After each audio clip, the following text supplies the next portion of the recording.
오늘은 승리는 크리스천 다움에 있다. 승리는 크리스천 다움에 있다라는 제목으로 함께 말씀 나누도록 하겠습니다.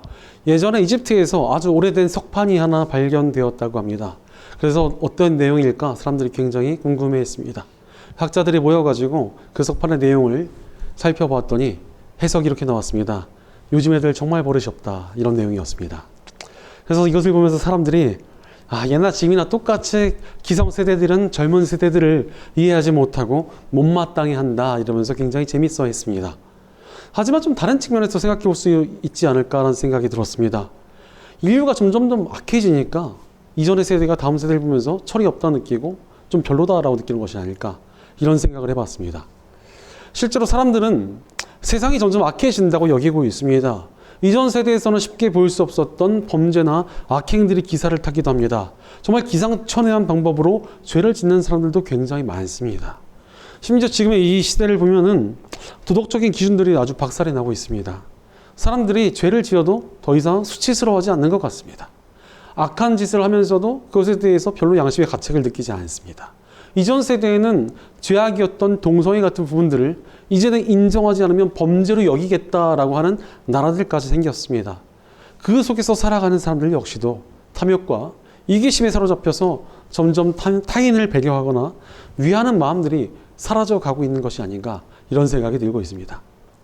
이런 악한 시대 가운데 우리가 어떻게 살아가야 될 것인가 하는 것은 굉장히 중요한 문제라고 할 수 있습니다. 악한 시대 가운데 어떻게 살아가야 될지에 대한 기준이 없으면 그 시대의 물결에 그대로 휩쓸려 버릴 수가 있기 때문입니다. 예를 들어 어떤 분들 보니까 악한 세대에 대해서 인지는 하고 있습니다. 그리고 비판만 합니다. 유튜브나 뉴스에서 세상을 비관하며 비판하는 것에 대해 동조하며 세상에 대해서 화를 내고 있습니다. 맨날 화내고, 또 뉴스 보면서 화내고, 유튜브 다시 켜놓고 또 화내고, 계속 화를 냅니다. 그러나 이렇게 분노한다고 세상의 악함이 조금이라도 해결되는 것은 없습니다. 그냥 혼자 분노하고 있는 것입니다. 혼자 화낸 사람 된 겁니다. 또 어떤 분들은 왜 이렇게 시대가 어려워졌을까에 대해서 분석을 해보려 하기도 합니다. 그래서 여러 각도로 생각을 해보고 나름대로 이것도 찾아보고 공부도 해봅니다. 그런데 이런 분들이 자주 빠지는 함정이 있습니다. 어떤 집단에 대해서 굉장히 비판적으로 바라보면서 모든 것이 다 이 집단 때문이라고 생각을 합니다. 하지만 그 대상이 사라진다고 한들 문제가 해결되는 것은 아닙니다. 악하고 어두운 세상에 대해서 화를 내고 분석해봐도 시대의 악함이 해결될 수 없다는 것입니다. 왜 그렇습니까? 이 세상이 악하고 썩어가는 이유는 따로 있기 때문에 그렇습니다. 실제로 이 세상이 점점 악해져 가는 것은 맞는 것 같습니다. 다만 일부가 아니라 온 세상이 점점 악해져 가고 있습니다. 그 원인이 무엇입니까? 아담과 하와가 선악과를 따먹은 이후 인류는 죄로 인하여 부패하게 되었습니다. 이미 아주 오래전부터 썩기 시작한 것입니다. 그러니 세상이 변하고 기술이 발전해도 인류는 점점 부패하며 썩어져 가고 있는 것입니다. 이미 썩기 시작한 음식이 다시 신선해질 수 있습니까? 불가능합니다. 마찬가지로 인류는 점점 타락과 부패의 길로 향하고 있는 것입니다. 그나마 하나님을 믿는 사람들이 나타나고 하나님을 인정하는 문화가 나타나면 이 복음에 담겨진 부활의 능력으로 인해서 인류 역사의 부패가 끊어지고 조금씩 회복되는 일도 나타났습니다. 하지만 하나님을 믿는 이들이 줄어들고 하나님을 인정하는 문화가 사라질 때 항상 그 시대는 어둡고 더욱더 심각한 부패로 나아가게 되었습니다. 실제로 이 시대는 어떻습니까? 인간은 과학기술의 발전 속에서 교만해졌고 넘쳐나는 지식들 속에서 자신들의 지혜로 얼마든지 좋은 세상을 만들 수 있다는 오만함이 극에 달해 있습니다. 바벨탑을 지어서 하나님의 자리에 앉으려 했던 그 자들처럼 인간이 하나님의 자리에 올라가려 하는 시대가 되었다는 것입니다. 그러니 세상이 점점 더 악해져 가고 있습니다. 인간이 하나님의 자리에 오를 때 인간은 자기 자신을 제어할 힘을 잃게 되기 때문에 그렇습니다. 자신의 욕심을 채우려는 마음이 전혀 제어되지 못합니다. 타인을 상처 입히면서 마음껏 죄와 악행을 저지르며 살아가게 되는 것입니다. 그러니 하나님을 인정하지 않는 시대는 항상 악해졌고 어두워졌습니다. 오늘 우리가 읽은 성경 본문의 시대도 그러했습니다. 오늘 본문 7절을 보면은 이스라엘 자손이 주 하나님을 저버리고 바알과 아세라를 섬겨 주님께서 보시기에 악한 일을 저질렀다라고 말했습니다. 이스라엘 백성들은 하나님의 도우심으로 자신들을 노예로 삼고 있었던 이집트를 떠나 약속의 땅 가나안 땅에 도달하여 이제 그 땅을 점령하게 되었습니다.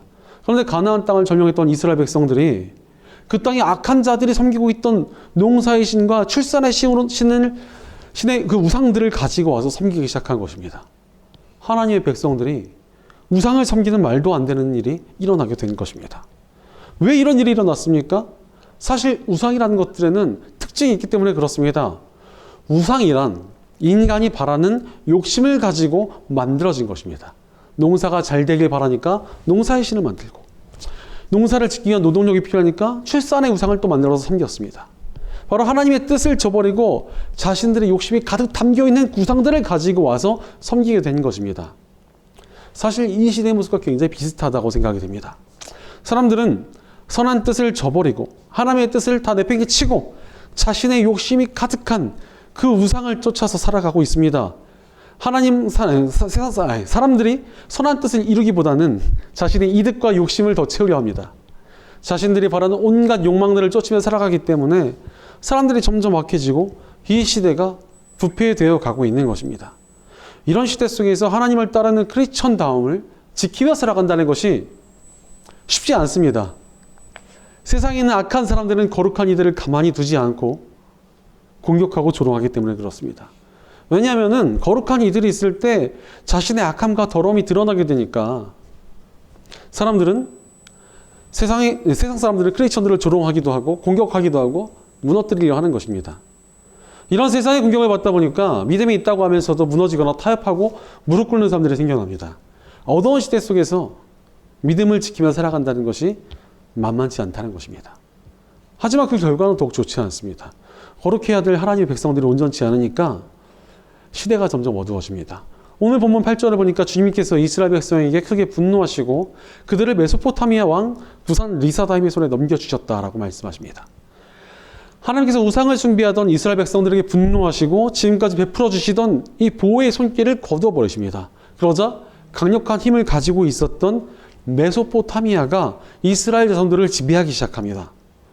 심지어 그 왕의 이름을 구산 리사다임이라고 써놨는데 사실 구산 리사다임이라는 왕이 다른 기록에 존재하지 않습니다. 그래서 이 구산 리사다임은 별명으로 추측을 하는데 뜻이 있습니다. 갑절로 악한 자라는 뜻입니다. 하나님의 백성들이 온전히 서질 않으니까 정말 지독하게 악한 어떤 존재에게 고통을 당하게 되었다는 것입니다. 지금의 시대가 그렇지 않습니까? 세상의 사람들이 다들 괴로워합니다. 지독하게 악한 정신이 넘쳐나기 때문에 그렇습니다. 실제로 지금의 시대는 비교의식과 질투, 과도한 탐욕과 무난함, 편가르기와 분열, 분노와 미움이 가득하지 않습니까? 사람들은 이런 악한 정신이 넘쳐나는 시대를 괴로워하고 있습니다. 이런 시대를 어찌 살아야 되겠습니까? 이런 악한 시대 가운데 아무 생각 없이 살아가서는 안 됩니다. 우리는 세상과 다른 삶을 살아야 합니다. 우리가 올 한 해 동안 Anchors Away, 하나님의 뜻을 향해 나아가자라는 주제를 가지고 여러 인물들을 살펴보고 있습니다. 오늘은 그 중에서도 세상과 다르게 살았던 사람, 온니엘을 살펴보고자 합니다. 하나님께서 이스라엘 백성들을 가나안 땅으로 이끌어 주신 후에 왕국을 세우게 하지 않으십니다. 하나님께서 직접 통치하시는 신정 국가를 이루게 하십니다. 그리고 외적이 쳐들어오거나 위기가 찾아올 때마다 사사라고 불리는 구원자들을 세워주셨습니다. 그 중에 첫 번째 사사가 바로 온니엘이었습니다. 하나님께서 온니엘을 이스라엘의 구원자로 세워주신 이유가 무엇이었습니까? 그는 악한 시대 가운데 남들과 다른 삶을 살았기 때문입니다. 이스라엘 백성들은 탐욕에 빠져서 우상을 섬겼으나 그는 하나님을 잊은 시대에 하나님을 기억하며 그분을 붙들고 하나님의 백성다움을 지켜냈습니다. 바로 악한 세상 가운데 우리가 살아가야 할 모습이 바로 이렇습니다.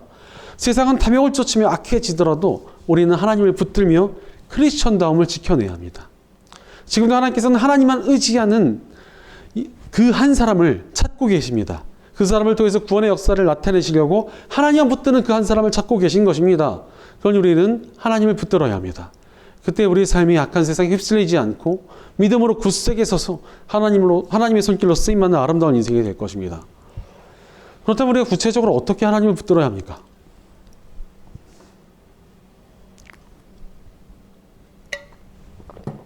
첫째로 기도하며 하나님을 붙들어야 합니다.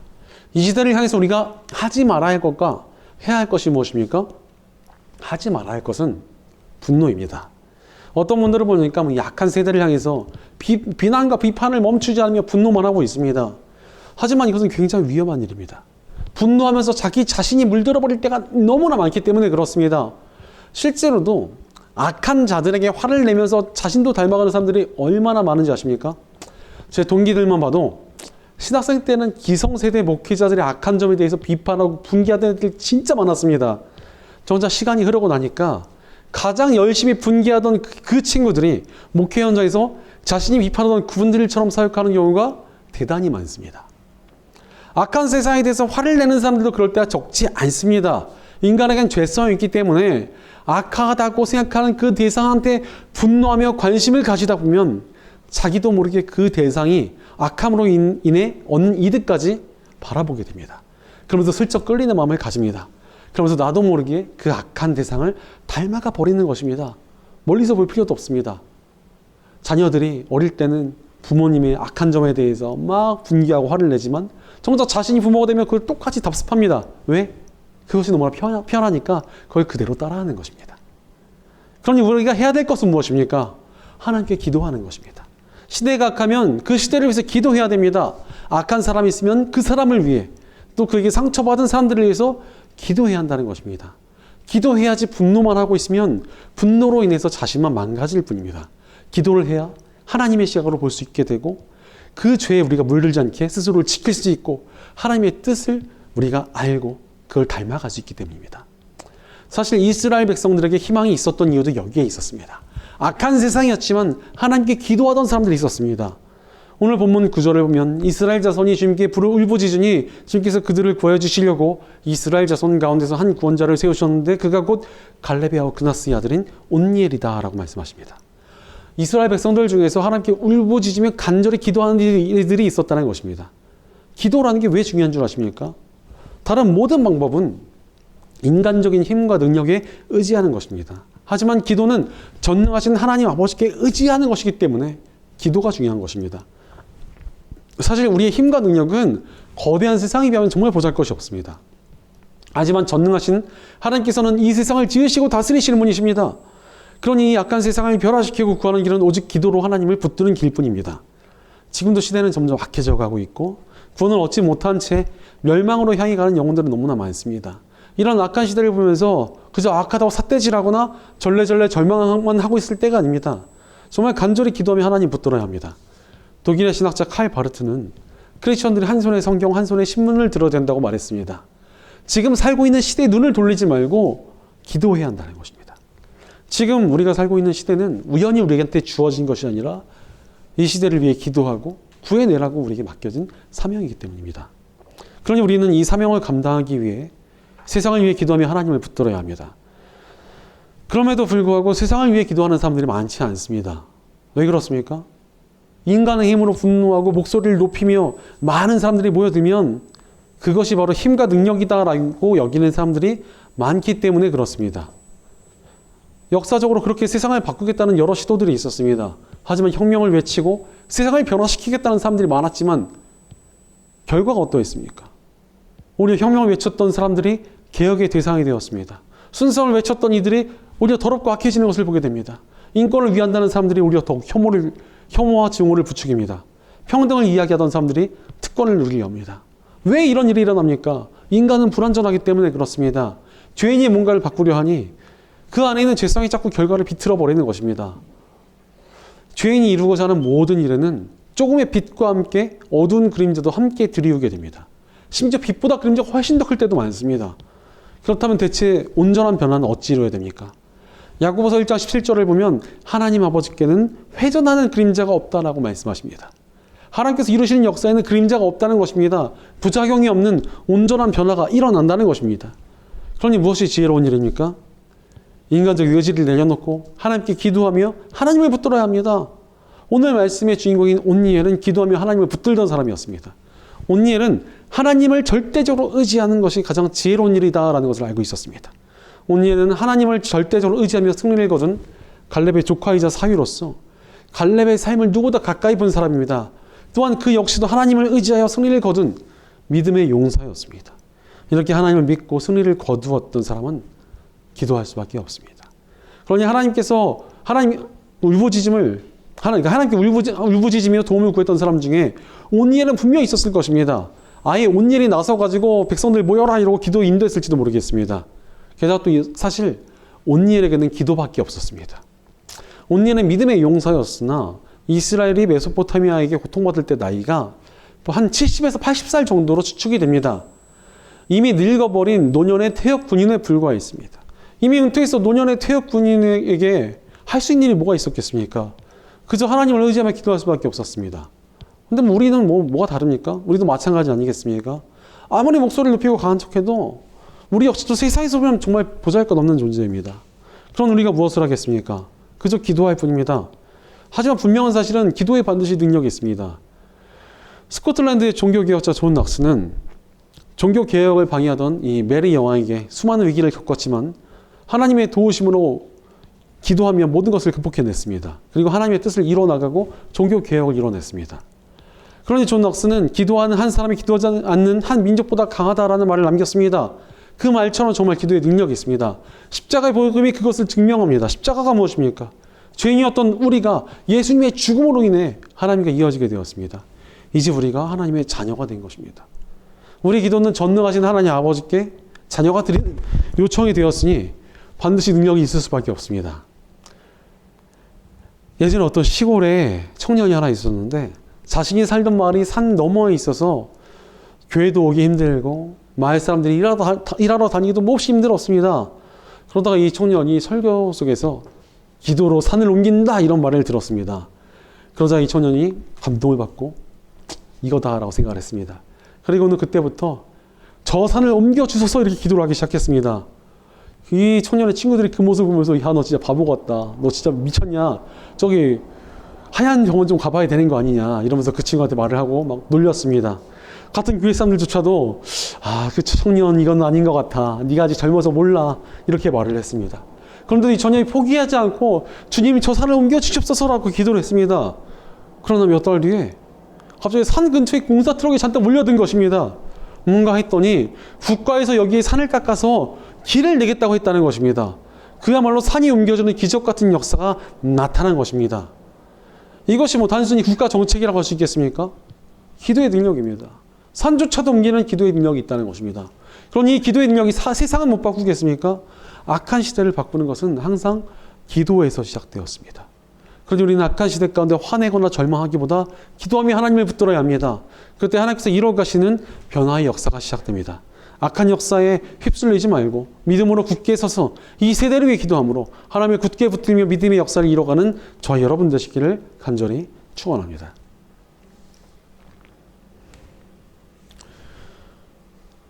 둘째로 성령의 능력으로 삶 속에서 싸워나가며 하나님을 붙들어야 합니다.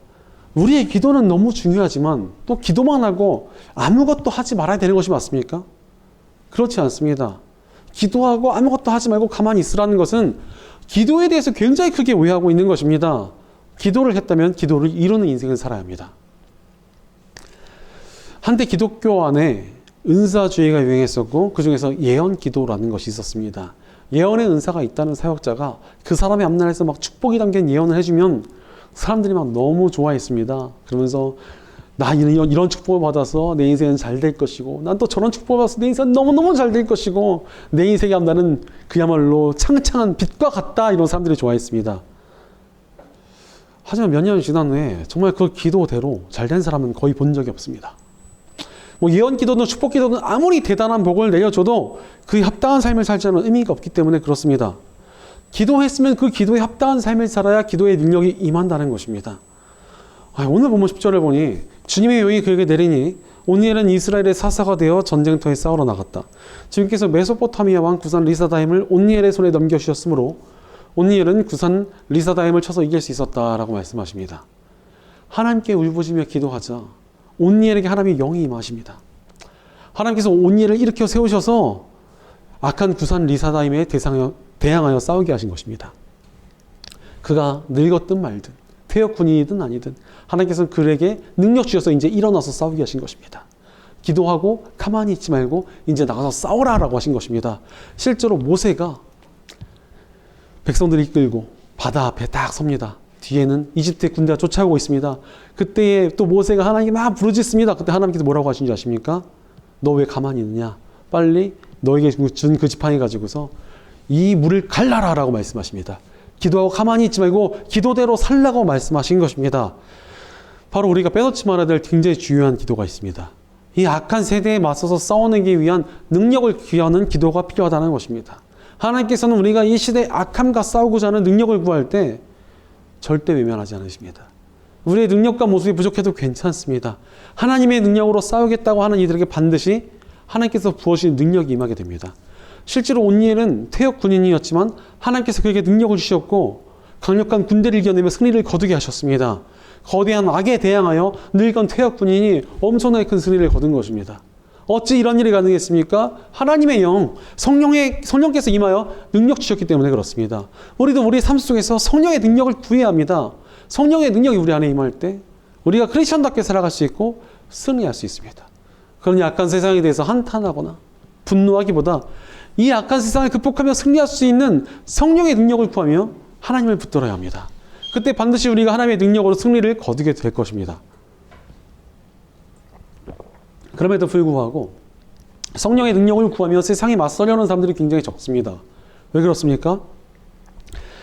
세상의 악함을 보면서 너무나 거대하고 두렵다고 느끼기 때문에 그렇습니다.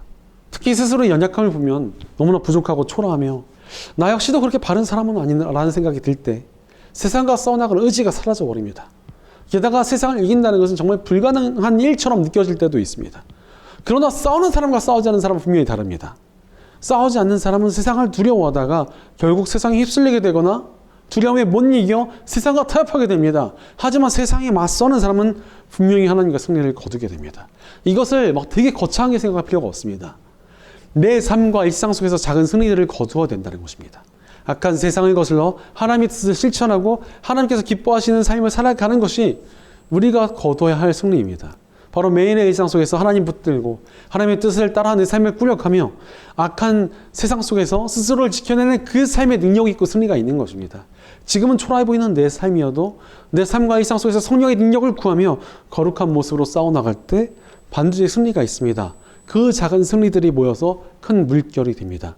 그것을 우리가 하나님의 부흥이라고 부릅니다. 특히 복음은 우리가 그 싸움을 반드시 싸워야 한다는 것을 가르쳐 주십니다. 예수님께서는 십자가의 복음을 통해 우리를 죄에서 구해 주셨습니다. 그리고 구원받은 모든 백성들에게 주어진 명령이 있습니다. 예수님께서는 구원받은 모든 이들에게 온 세상의 복음을 전하고 영혼을 구하라고 하셨습니다.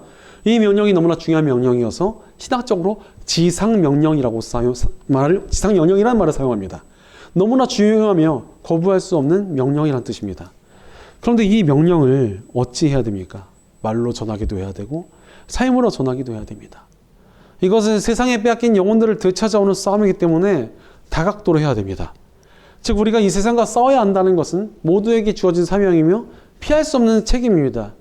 그리고 또 이 싸움에 하나님께서 우리를 그냥 던져주신 것이 아닙니다. 복음으로 구원받은 모든 이들에게 하나님의 영이신 성령님께서 함께 해주시기 시작하셨습니다. 세상과 싸우는 우리를 위해 하나님께서 영으로 함께 해주신다는 것입니다. 그러니 우리는 하나님의 능력을 구하며 영혼을 구하기 위한 싸움을 감당해야 합니다. 하나님을 의지하며 말로도 삶으로도 하나님 나라를 전해야 한다는 것입니다. 사실 지금까지 한국교회가 말의 전도에 굉장히 많이 집중했습니다. 그래서 말로 어떻게 복음을 전할지에 대해서 굉장히 연구도 많이 하고 훈련도 많고 프로그램도 많았습니다. 하지만 지금은 교회의 이미지가 나빠져 있고 세상이 많은 오해와 공격에 시달리고 있습니다. 이런 시대에 말로 가서 전도하는 것 참 쉽지 않습니다. 사람들이 귀를 막고 있기 때문에 그렇습니다. 이런 시대에 정말 필요한 것이 바로 삶의 전도입니다. 온전하고 거룩한 삶을 지켜내는 그런 크리스천들의 모습이 필요합니다. 세상의 악한 가치를 거슬러 선한 모습으로 사는 크리스천들이 나타날 때 말로 전하는 복음이 먹혀드는 시대가 다시 찾아오게 될 것입니다. 그뿐이 아닙니다. 오늘 본문 11절을 보니 그 땅은 그니스의 아들 온니엘이 죽을 때까지 40년 동안 전쟁이 없이 평온하였다라고 말씀하십니다. 하나님께서 하나님을 의지하여 싸우는 이에게 평안을 주십니다. 세상의 시각으로 볼 때는 싸우면 평화가 없을 것 같은데 신앙 안에서는 하나님의 뜻대로 싸워가는 사람 인생 가운데 하나님께서 주시는 평안이 있습니다. 그 삶을 하나님께서 보호하시며 지켜주시고 대신 싸워주시기 때문입니다. 성령 하나님께서 우리와 함께 하신다는 것은 하나님께서 우리가 싸우는 것을 지켜보시면서 잘한다 이렇게 응원해 주시는 것이 아닙니다. 아예 하나님께서 우리 앞에 나서서 싸워주신다는 의미입니다. 그러니 우리가 해야 할 것은 담대히 하나님 붙들고 세상에 맞서는 것뿐입니다. 그때 하나님께서 우리를 대신하여 싸워주시고 우리에게 승리의 열매를 주시며 평안과 기쁨을 누리게 하십니다. 그러니 우리가 해야 할 일은 너무나 명확합니다. 세상의 악한 가치들에 맞서 하나님이 굳게 붙들며 나의 삶을 꾸려나가야 합니다. 그때 내 삶에 작은 승리들이 나타나고 그 승리들이 모여서 세상이 바뀝니다. 그 과정 속에 우리 크리스천들은 하나님의 손길과 보호하심 속에 평안과 기쁨을 누리며 살아가게 됩니다. 이것이 바로 크리스천들이 크리스천답게 살아가는 인생길입니다. 그러니 우리는 우리 삶 속에서 하나님의 뜻을 따르며 하나님을 붙들어야 합니다. 그때 하나님께서 우리 삶에 놀라운 승리와 평화를 주실 것입니다. 악한 세상을 두려워하지 말고 믿음으로 굳게 서서 하나님의 뜻대로 삶을 살아가는 모습을 통해 하나님을 굳게 붙들며 믿음의 역사를 이뤄가는 저와 여러분 되시기를 간절히 축원합니다. 사랑하는 여러분, 악하고 어려운 시대를 어떻게 살아가고 계십니까? 우리는 어떤 악함과 어두움이 넘쳐나는 시대 가운데서도 크리스천다움을 잃어서는 안 됩니다. 끝까지 하나님을 의지하며 이 시대를 위해 기도해야 하고 성령님의 능력을 구하며 싸워나가야 합니다. 그래야 우리가 이 시대에 물들지 않고 믿음으로 승리하며 다시 올 하나님의 부흥에 함께하는 아름다운 인생으로 쓰임받을 수 있습니다. 미국의 목회자 스티브 퍼틱은 하나님의 신실하심은 과거형이 아니다. 현재 진행의 형이며 미래의 형이기도 하다라고 말했습니다. 그 말처럼 하나님의 능력은 지금도 계속되며 앞으로도 계속될 것입니다. 그러니 우리는 하나님의 신실하심을 의심치 말고 하나님을 붙들어야 합니다. 아무리 약한 시대가 와도 하나님의 역사는 계속될 것이며 최후 승리는 하나님께 있습니다. 그러니 약한 시대 가운데서도 절망치 말고 하나님께 기도해야 합니다. 또한 성령님의 능력을 구하며 그 능력으로 세상에 맞서야 합니다. 그때 우리가 하나님께 쓰임받으며 시대를 바꿀 믿음의 사람으로 세워질 것입니다. 그러니 약한 세대를 변화시킬 사람은 누구입니까? 간절한 기도로 이 세대를 품고 부르짖는 저와 여러분입니다. 영혼을 구하고 교회를 회복하며 이 나라를 바로 세워가며 다시 올 부흥의 역사에 동참할 사람은 누구입니까? 성령의 능력을 구하며 삶 속에서 믿음의 싸움을 감당해 나가는 저와 여러분입니다. 하나님께 쓰임받으며 이 시대 가운데 온니엘처럼 승리와 평화를 거두는 믿음의 용사가 될 사람은 누구입니까? 하나님을 붙들고 의지하며 크리스천다움을 잃지 않는 저와 여러분입니다. 약간 세상 가운데 크리스천다운 믿음으로 단단히 서서 하나님을 굳게 붙들며 믿음의 역사를 이뤄가며 쓰임받는 저 여러분 되시기를 주의 이름으로 간절히 축원합니다. 기도하겠습니다. 악한 세상 가운데서도 우리를 지키시며 사용하시는 하나님 감사합니다. 하나님께서 우리를 지키시며 함께 하시는데도 우리가 세상을 두려워하며 크리스천다움을 잊고 살지 않았는지 우리의 삶을 돌이켜봅니다. 그러나 이제 하나님만 굳게 붙들며 크리스천답게 살아가기 원합니다. 악한 세상에 분개만 하는 것이 아니라 악한 세상을 품고 기도하게 하옵소서. 하나님의 능력을 구하며 이 세상에 맞서 우리의 삶을 믿음으로 끌어가게 하옵소서. 악한 세상에서 고통받는 영혼들을 구하는 믿음의 일꾼으로 우리가 쓰임받게 하여 주시옵소서. 우리가 주님께서 맡기신 사명을 통하여 크리스천답게 살아가기로 결단합니다. 우리 공동체 가운데도 함께 해주셔서 우리가 함께 기도하고 함께 믿음의 싸움을 싸워내며 함께 승리하여 주님께서 주시는 기쁨과 평안을 누리게 하옵소서. 언제나 우리와 함께 하시며 승리 주시는 우리 주 예수님의 이름으로 기도드리옵나이다. 아멘.